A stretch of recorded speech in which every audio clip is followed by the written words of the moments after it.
গাড়ির জানালায় আধো আলো আধো আধারে আলিঙ্গনে মেতেছে দুটি হাত, আর ভিডিওর ক্যাপশনে লেখা yes I am in love again, অর্থাৎ হ্যাঁ আবারও প্রেমে পড়েছি আমি। হালের আলোচিত নায়িকা পরিমণির সোশ্যাল হ্যান্ডেলে আপলোড করা একটি ভিডিওর কথা বলছি। সোমবার সারাদিন ভিডিওটি নিয়ে ব্যাপক গুঞ্জন চলার পর এবার আরেকবার ফেসবুকে চমক দেখালেন পরি।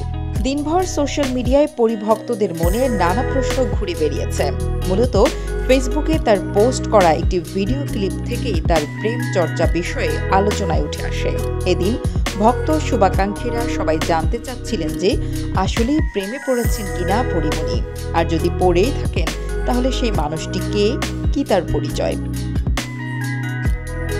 এ ধরনের যখন নানা প্রশ্ন, তখন বিষয়টি অভিনেত্রী নিজেই স্পষ্ট করলেন, একই সঙ্গে সেই মানুষকেও আনলেন প্রকাশ্যে।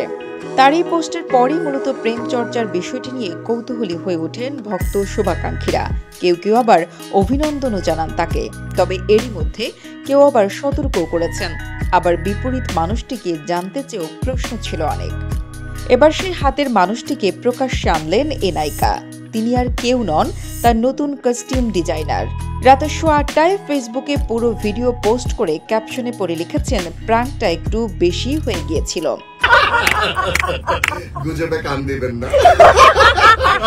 এদিকে গত 8 নভেম্বর একটি ওটিটি প্ল্যাটফর্মে পরিমণি অভিনীত রঙিলা কিতাব ওয়েব সিরিজ মুক্তি পায়। এতে তার সঙ্গে অভিনয় করেছেন মুস্তাফিজ নূর ইমরান। অনম বিশ্বাস পরিচালিত থ্রিলার ধরনের সিরিজটিতে একজন অন্তঃসত্ত্বা নারীর চরিত্রে দেখা গেছে পরিমণিকে।